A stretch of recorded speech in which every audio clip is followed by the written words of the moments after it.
Cukup ya? Oke, silakan. Nunggu di ruang transit lagi.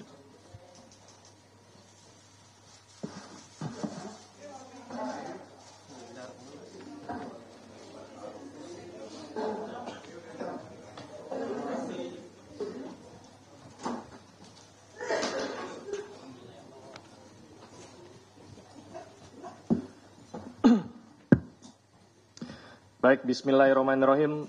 Assalamualaikum warahmatullahi wabarakatuh. Yang kami hormati Bapak Wakil Ketua Bapak Ibnu Basuki Widodo, Bapak Direktur Penyidikan Bapak Asep Guntur Rahayu, rekan-rekan jurnalis yang berbahagia, pada sore hari ini Komisi Pemberantasan Korupsi akan menyampaikan rilis penahanan untuk perkara yang melibatkan tersangka Wali Kota Semarang. Untuk itu, pembacaan kronologis dan uraian perkara akan kita dengarkan bersama-sama dan akan dibacakan oleh Bapak Ibnu. Untuk waktu dan tempat kami persilakan, Pak. Baik, terima kasih Mas Desa. Assalamualaikum warahmatullahi wabarakatuh. Baik, Mas Desa, Pak Direktur, dan rekan-rekan media yang saya hormati, saya akan membacakan mengenai hal tersebut. Baik ya, saya bacakan. Rilis mengenai perkara Wali Kota Semarang. Jakarta, 19 Februari 2025. 1. HGR merupakan Wali Kota Semarang periode 2023 sampai dengan 2024 berdasarkan Keputusan Menteri Dalam Negeri nomor 100.2.1.36143 tahun 2022 tanggal 18 November 2022 tentang pengesahan pengangkatan Wali Kota dan pengesahan pemberhentian Wakil Wali Kota Semarang Provinsi Jawa Tengah. AB merupakan Ketua Komisi D DPRD Provinsi Jawa Tengah periode 2019-2024 berdasarkan surat keputusan Komisi Pemilihan Umum Provinsi Jawa Tengah tanggal 12 Agustus 2019 tentang penetapan calon terpilih anggota Dewan Perwakilan Rakyat Daerah Provinsi Jawa Tengah dalam pemilihan umum tahun 2019. Bahwa AB merupakan suami dari HGR yang juga sebagai representasi dari Wali Kota Semarang, sehingga setiap arahan dan perintah dari AB dianggap sebagai arahan dan perintah dari Wali Kota Semarang. Bahwa sejak saat HGR menjabat sebagai Wali Kota Semarang, HGR dan AB telah menerima sejumlah uang dari fee atas pengadaan meja kursi pabrikan SD pada Dinas Pendidikan Kota Semarang tahun anggaran 2023. Pengaturan proyek ke Bapenda Kota Semarang. Bahwa kronologi singkat masing-masing peristiwa tersebut adalah sebagai berikut.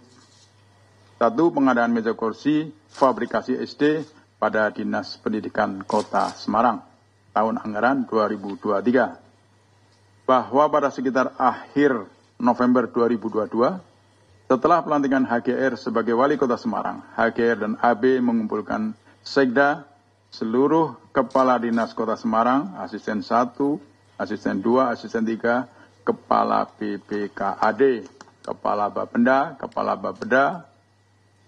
dan seluruh staf ahli wali kota di rumah pribadi HGR.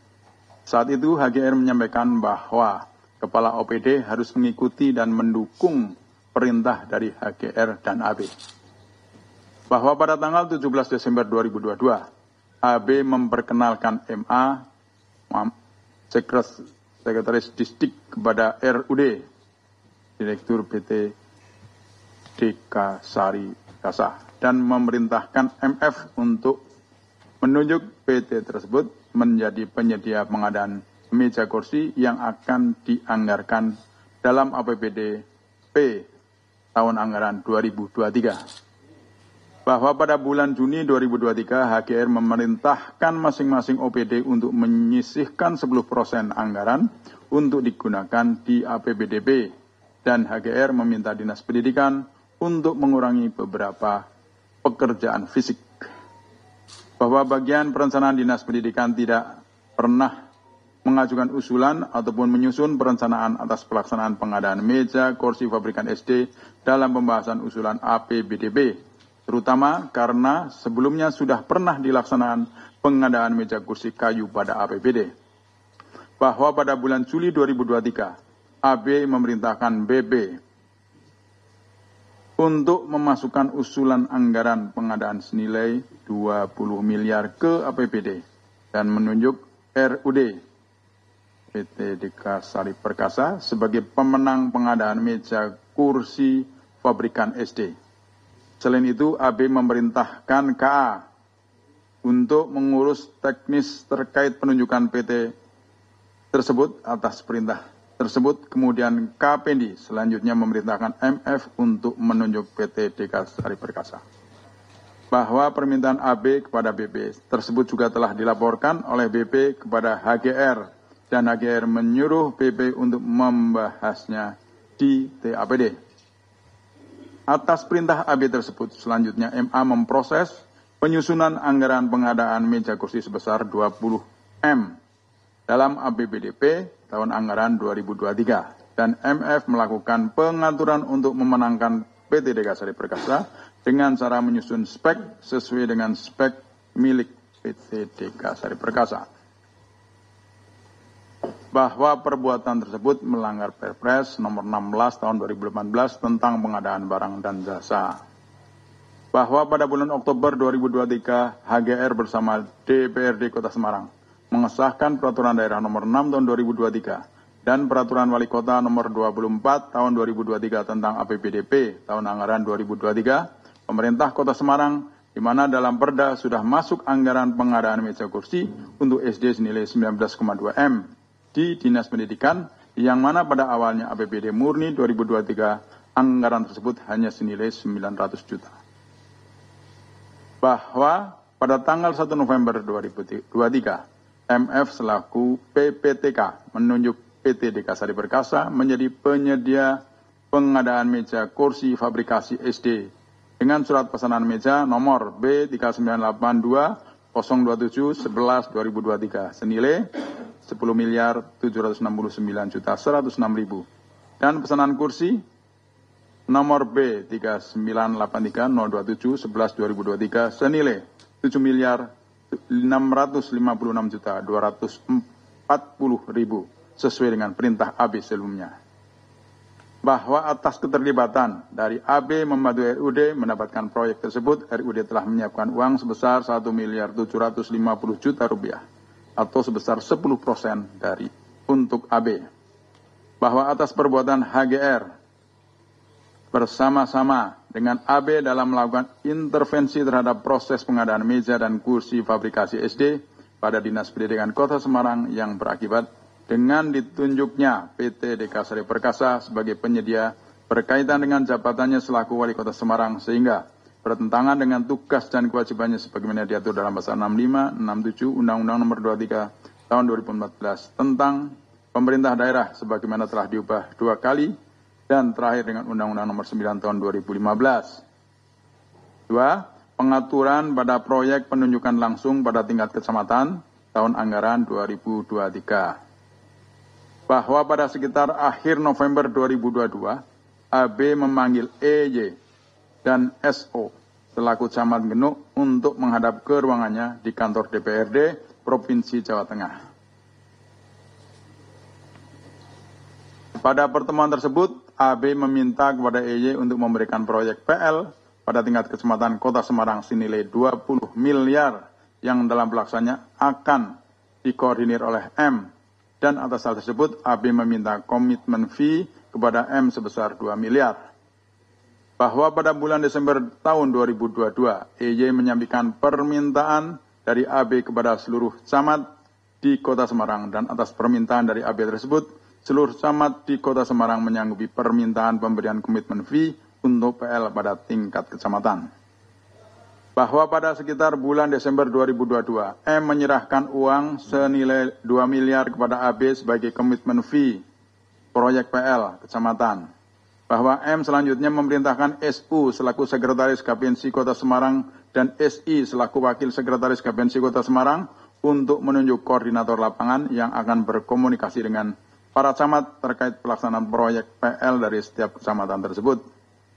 Pada bulan Maret tahun 2023, saat pelaksanaan rapat pleno Kapinsi Kota Semarang tahun 2023, M menyampaikan kepada seluruh anggota Kapinsi Kota Semarang bahwa Kapinsi Kota Semarang mendapatkan jatah proyek PL pada tingkat kecamatan di Kota Semarang. Dan bagi yang berminat untuk mendapatkan proyek PL pada tingkat kecamatan tersebut, harus menyetorkan uang kepada M sebesar 13% dari proyek sebelum pekerjaan dimulai. Bahwa komitmen fee yang diterima oleh M atas permintaannya kepada para kontraktor anggota Kapinsi adalah senilai Rp1.400.000. 400 juta rupiah.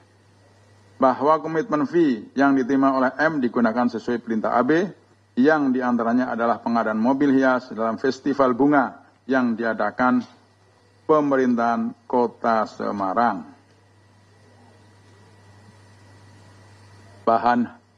Bahwa HGR mengetahui adanya komitmen fee tersebut dan meminta M untuk menggunakan komitmen fee tersebut untuk kepentingan Pemkot Semarang yang tidak dianggarkan dalam APBD. Bahwa atas perbuatan HGR bersama-sama dengan AB dalam melakukan permintaan komitmen fee atas pengaturan proyek PL pada tingkat kecamatan berkaitan dengan jabatannya selaku Wali Kota Semarang, sehingga bertentangan dengan tugas dan kewajibannya sebagaimana diatur dalam pasal 65, 66, 67, dan 76 Undang-Undang 23 tahun 2014 tentang pemerintahan daerah sebagaimana telah diubah 2 kali dan terakhir dengan Undang-Undang Nomor 9 tahun 2015. 3. Permintaan uang dari Wali Kota Semarang kepada Bapenda Kota Semarang.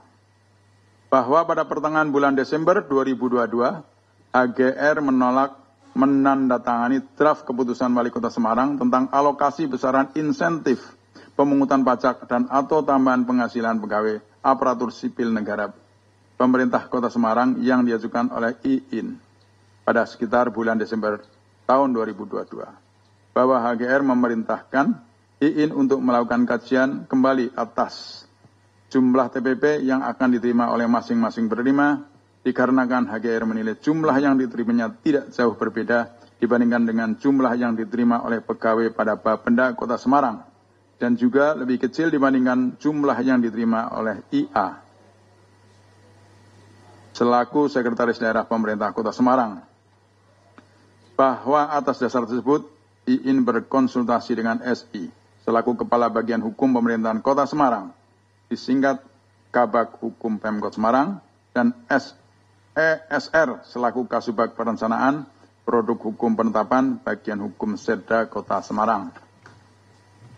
Bahwa SI dan ESR bersama-sama dengan IIN menghadap HGR untuk menjelaskan terkait draft keputusan Wali Kota Semarang tentang alokasi besaran insentif pemungutan pajak dan atau tambahan penghasilan pegawai aparatur sipil negara pemerintah Kota Semarang, dan mendapatkan pertanyaan yang sama dari HGR perihal jumlah TPP yang akan diterima oleh masing-masing penerima. Bahwa ESR menyampaikan kepada IIN bahwa atas TPP tersebut, bahwa HGR meminta tambahan atas jumlah yang seharusnya diterima sebagaimana tercantum dalam draft keputusan Wali Kota Semarang tentang alokasi besaran insentif pemungutan pajak dan atau tambahan penghasilan pegawai aparatur sipil negara pemerintah Kota Semarang tersebut. Bahwa pada tanggal 26 Desember 2022, HGR menandatangani draft keputusan Wali Kota Semarang tentang alokasi besaran insentif pemungutan pajak dan atau tambahan penghasilan pegawai aparatur sipil negara pemerintah Kota Semarang yang kembali diajukan dan meminta kepada IIN untuk memberikan uang tambahan setiap triwulannya. Bahwa atas permintaan dari HGR pada periode bulan April sampai dengan Desember 2023, IIN memberikan uang sekurang-kurangnya Rp2.400.000.000 kepada HGR dan AB yang dipotong dari iuran sukarela pegawai Bapeda Kota Semarang dari TPP triwulan 1 sampai dengan 4 tahun 2023 dengan rincian pemberian per orang per triwulan Rp300 juta. Khusus uang triwulan 4, HGR memerintahkan IIN untuk menyimpan uang tersebut terlebih dahulu. Bahwa perbuatan HGR meminta tambahan uang atas tambahan penghasilan pegawai dari insentif pungutan pajak telah melanggar pasal 7 ayat 1 huruf B Peraturan Pemerintah Republik Indonesia Nomor 69 tahun 2010 tentang tata cara pemberian dan pemanfaatan insentif pemungutan pajak daerah dan retribusi daerah.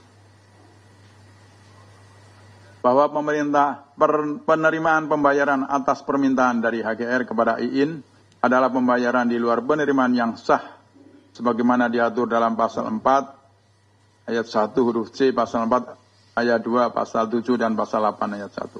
Perubahan atas peraturan pemerintah nomor 9 tahun 1980 tentang hak keuangan administrasi kepala daerah, wakil kepala daerah dan bekas kepala daerah, bekas wakil kepala daerah, serta janda dudanya sebagaimana telah beberapa kali diubah terakhir dengan peraturan pemerintah nomor 16 tahun 1993.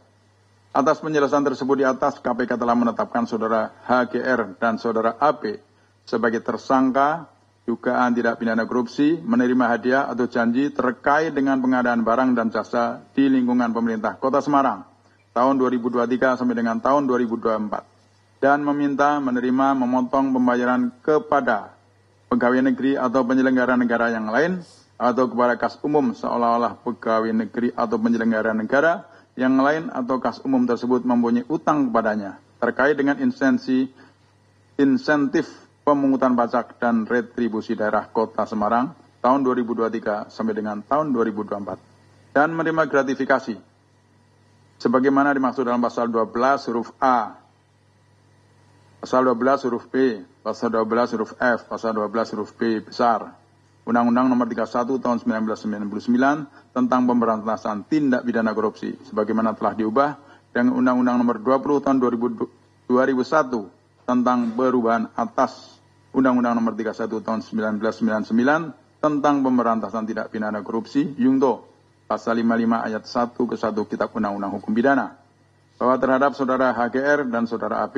dilakukan penahanan rumah tahanan negara kelas 1 Jakarta Timur, cabang rumah tahanan KPK selama 20 hari, terhitung sejak 19 Februari 2025 sampai dengan tanggal 10 Maret 2025. Demikian, terima kasih.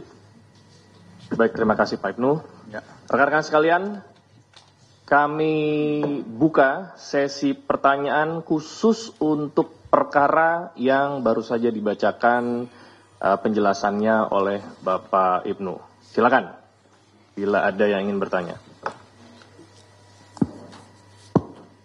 Ya. Mohon disampaikan nama dan dari media mana ya? Terima kasih, selamat sore. Mohon izin Pak, saya Bayu dari sinpo.id.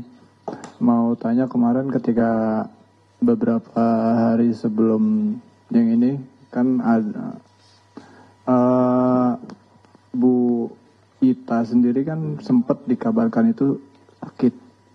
Nah, kalau boleh tahu bisa disampaikan sakitnya itu sakit apa, terus juga sampai akhirnya apa yang dilakukan oleh KPK sehingga Bu Ita bisa menyerah dengan alasannya yang berulang kali sakit.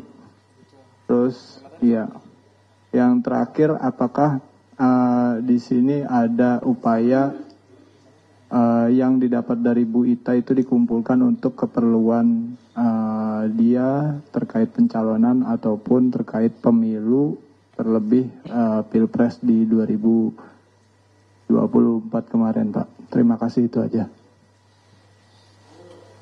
Lanjut. Baik, terima kasih Mas Desa, Pak Ibnu dan Pak Asep. Saya Fadil dari Wartawan Kumparan. Izin bertanya dan memastikan saja terkait dengan sejumlah dugaan korupsi yang dilakukan sama Mbak Ita dan suaminya ini. Itu total uang yang didapatkan oleh keduanya itu mungkin bisa disampaikan berapa totalnya? Mungkin itu saja, terima kasih. Yang kedua siapa Mas? Fadil. Kumparan ya. Ada lagi? Belakang. Terima kasih Pak. Saya Jamal dari Remol. Ada satu pertanyaan aja Pak. Mbak Ita dan suaminya ini kan dia dari satu partai yang sama ya Pak ya, PDIP. Nah, apakah KPK sudah menelusuri atau akan menelusuri dugaan aliran uang itu ke partai. Contohnya kan dia itu kan di Jawa Tengah itu kepada Ketua DPD PDIP Jawa Tengah Bambang Pacul. Paling itu aja Pak, terima kasih. Ada lagi? Cukup ya, 3. Baik, kalau begitu kami serahkan ke Pak Direktur Penyidikan untuk bisa menjawabnya. Silakan Pak Direktur. Bismillahirrahmanirrahim. Assalamualaikum warahmatullahi wabarakatuh. Selamat sore dan salam sejahtera bagi kita sekalian. Yang terhormat Pak Ibnu, pimpinan, Mas Tessa, Pak Jubir, dan rekan-rekan jurnalis sekalian yang berbahagia. Ada 3 pertanyaan terkait perkara ini. Yang pertama dari Mas Bayu. Seperti juga kita ketahui ya, Mas Bayu memang beredar di pemberitaan rekan-rekan yang di Jawa Tengah yang memberitakan terkait dengan kondisinya Bu Ita, kemudian juga beredar juga bahwa yang bersangkutan itu menghadiri acara pernikahannya atau apa gitu ya, kondangannya seperti itu. Nah, sebetulnya kita kan mengundang di minggu lalu ke sini, memanggil yang bersangkutan. Itu sudah terkonfirmasi berangkat. Tetapi sampai di perjalanan, kalau tidak salah itu informasi yang kami terima itu sudah masuk wilayah Jawa Barat, itu kemudian kambuh sakitnya. Itu yang kita terima ya konfirmasinya. Nah kemudian yang bersangkutan bersama dengan suaminya itu kembali ke Semarang dan kemudian melakukan check up gitu ya, atau kontrol seperti itu, dan disarankan untuk istirahat seperti itu. Jadi ada suratnya yang masuk ke kami berikutnya. Jadi seperti itu ya, tentunya terhadap panggilan itu apabila ada keterangan, dalam hal ini keterangan surat atau apapun, dan itu bisa dipertanggungjawabkan, tentunya ya kami pertama menerima, tapi yang kedua kita juga melakukan pengecekan. Ya, kalau misalkan tersangka sakit ya kita mendatangkan ke sana penyidik untuk melakukan pengecekan apakah benar yang bersangkutan sakit. Jika benar, berapa hari misalkan diberikan waktu untuk istirahat seperti itu. Jadi kami setelah tim datang ke Semarang meyakinkan atau mendatangi dokternya dan berkomunikasi, kemudian kita memanggil kembali yang bersangkutan pada hari ini, dan alhamdulillah pada hari ini yang bersangkutan hadir, dan kita juga dengan adanya laporan atau pemberitaan dari rekan-rekan menjadi yakin gitu ketika yang bersangkutan bisa hadir di acara kondangan itu gitu. Jadi artinya sehat gitu. Jadi tidak ada lagi keraguan bahwa hari ini tidak akan hadir gitu, seperti itu. Jadi terima kasih juga kepada rekan-rekan di mungkin kontributor di Jawa Tengah ya yang memberitakan terkait dengan yang bersangkutan. Kemudian yang kedua ini terkait dengan uang-uang yang diperoleh, apakah ini kemudian dikumpulkan, kemudian apakah ada kaitan dengan kampanye dan lain-lain. Ini mohon maaf ya rekan-rekan, ini masuk ke materi yang sedang kita dalami, penggunaan uang tersebut. Yang jelas bahwa memang yang bersangkutan dengan suaminya itu seperti tadi dibacakan di bahan konvers, itu memang menerima sejumlah uang baik dari proyek ya, jadi dari izin proyek ya, dia harus memberikan dulu sejumlah uang, maupun dari pemotongan uang-uang atau dana-dana yang seharusnya diterima oleh para pemungut pajak seperti itu. Kemudian Mas Fadil, ini jumlah uangnya berapa?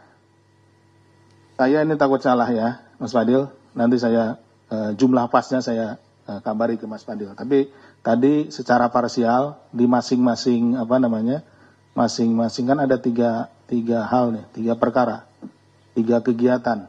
Itu masing-masing ada yang 2 miliar, ada yang 1, sekian miliar gitu. Tapi karena tentunya juga kita akan, karena masing-masing orang ini kan ada perbuatannya tersendiri. Walaupun kedua-duanya ini adalah suami istri. Itu tidak bisa juga lalu digabungkan, tentunya sesuai dengan fakta perbuatannya. Bu Ita berapa, kemudian Pak AW juga berapa, seperti itu. Nanti untuk pasnya kami akan susulkan ke Mas Fadil. Kemudian dari Mas Jamal, ini apakah uang-uang tersebut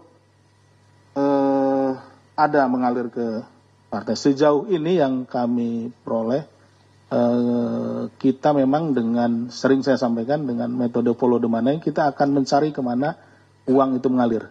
Tapi sejauh ini kami belum menemukan ke arah situ. Nanti kalau update-nya tentu kita akan sampaikan berikutnya kemana uang yang diperoleh oleh saudara I ini dengan saudara A itu mengalir kemana saja. Demikian mungkin Mas Tetep yang bisa saya sampaikan. Terima kasih. Assalamualaikum warahmatullahi wabarakatuh. Terima kasih Pak Dirdik. Baik, untuk sesi selanjutnya